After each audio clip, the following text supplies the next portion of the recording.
Hey, this is Mr. Riley doing a video over linear behavior. All right, so this is our section 1.1 first video. Here we go. Linear behavior, basically anything that follows this pattern of a constant rate of change. So whenever we graph these things, they end up going up in a straight line or going down in a straight line because whatever is changing at a consistent pace. So you'll see the next problem. The first example I do, the price of something goes up by $40, one more month, $40 more. One more month, $40 more. So we have this linear increasing of amount of money that people are spending, etc. So let's just talk about some general things with linear functions.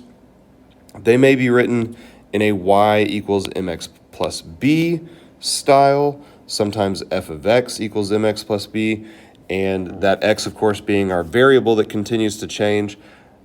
The m being that slope or rate of change. So if you're reading a problem and it's talking about something that is changing over time, something that is increasing over time, that tends to be your slope or your rate of change, because that is going to cause the output to change as x changes. So if you're looking at a problem where you have $40 a month being charged every single month as that x being the month, as that number of months goes up, that amount that somebody's spending is going up as well. And then that b value, okay, that b value is your constant, your y-intercept. It's your output if x were equal to 0, or your starting value, or your initial payment, something like that. That's going to be what that b value is. And just to go back here real quick, a reminder that y equals and f of x equals is pretty much the same thing as far as we're concerned here in Algebra 2. Y equals technically being an equation, but y representing our output, x representing our input. F of x, would be known as function notation, so it's a function that uses the value x, but it basically serves the same purpose as y. So f of x is our output, while x is our input in that situation. Okay, so let's go through a problem. A local gym charges a $50 application fee to become a member, and then an additional $40 a month after that. Write a linear function or equation modeling this scenario. Use a graph to illustrate the linear behavior. Okay, so really the main thing that we're focused on here is just writing that equation. And then the graph, for me, while I'm giving notes here, is going to help us sort of visualize that linear behavior. But the main thing I want you to be able to get out of this is how to write that equation. So what you want to do is you want to be looking at this, trying to figure out, okay, I've got a $50 application fee, I've got a $40 a month.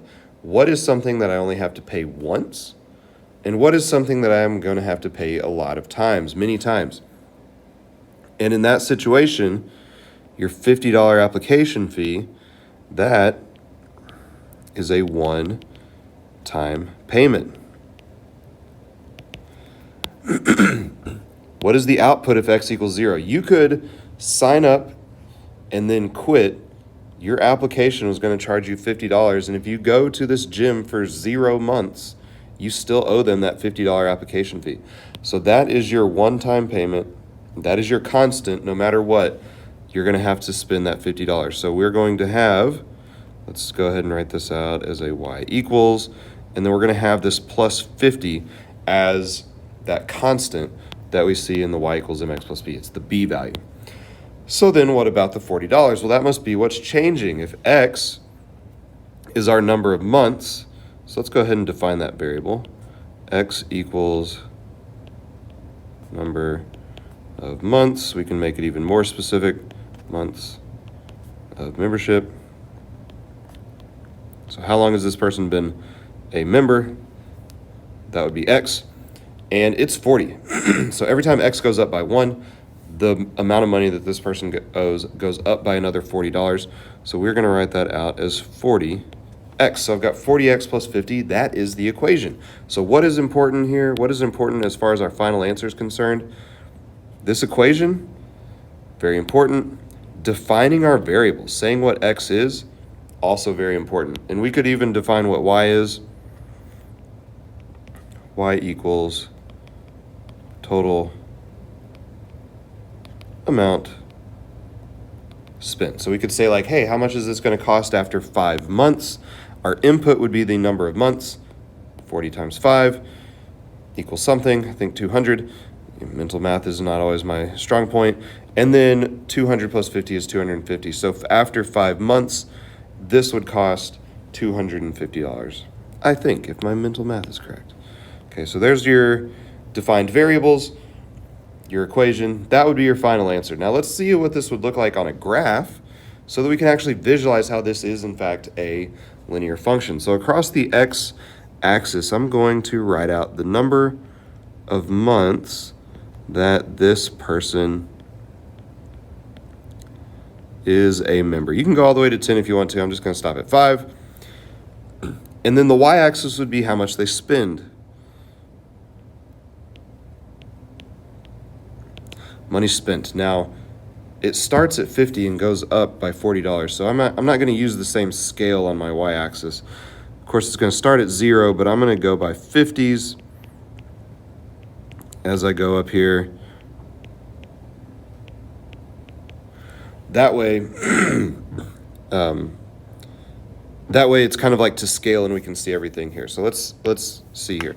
After 0 months,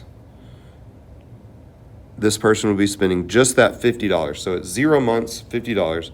And then after 1 month, they're going to spend an additional 40. They already spent the 50. Now they're going to spend an additional 40. So that's going to be 40 plus 50, which is 90, a little under 100. And then we're going to keep spending $40 every increase in month. So what you're going to see is that every time you go up 1 month, you're going to go up $40. So this kind of feels like a slope, doesn't it? That rise over run that we learned about once before. So if I add $40 to 90, I believe that's going to put me at about 130, a little over halfway between 100 and 150. $30 more would be, I see, here I am doing my mental math. 160, I think. Probably should have worked this out before all right, what was I at? 90 plus 40 is 130, plus 40 is 170. All right, so pretend that's at 170. 170 plus 40 is, that one is going to be 210, and then plus 40 is going to be 250. Hey, look at that. 5 months does indeed equal 250, so I did my mental math correctly earlier. And then you just connect the dots. Draw a straight line. And that is our linear function. So you can see is that as that goes up by 40 each month, it ends up creating this line pattern. But what do I really want you to be able to do? This right here. Come up with the equation, define your variables, know what each variable means, and how to write that equation.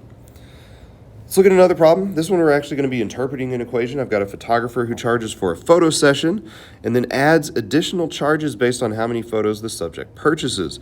If the cost of the photographer is represented by the function c of x equals 12x plus 125, interpret the function in context to determine what the slope and y-intercept represent. So what are we trying to figure out? We're trying to figure out what the slope and y-intercept represent.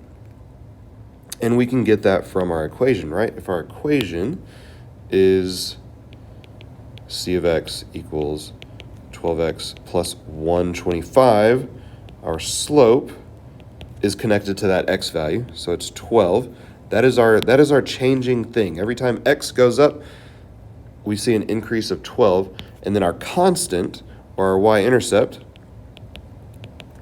again, that's our constant. No matter what, you have to pay this. It's like a one-time payment in this scenario, is 125. So we go back and we read the problem, we see, when is this problem talking about a one-time charge, and when is it talking about things that are going to kind of like add up as something increases? So I can look here and I can see that a photographer charges for a photo session.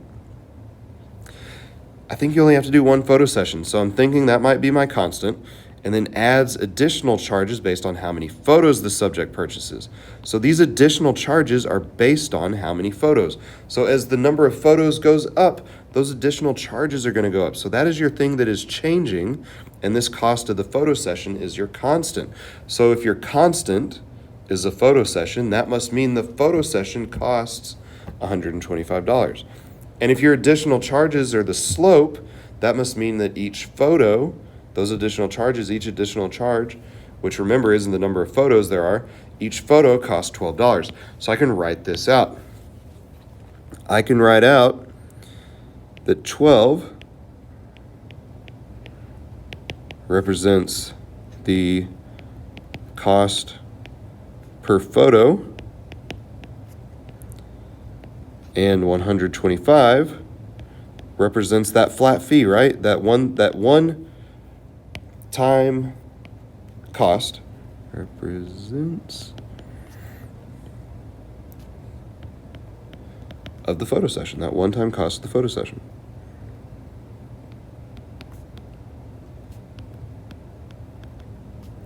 And that would be how you interpret that slope and y-intercept. Okay, that's it. That's the video. That would be your final answer right there. You'd actually have something written out for your final answer. That is the video. I hope that was helpful, and I will see y'all in class.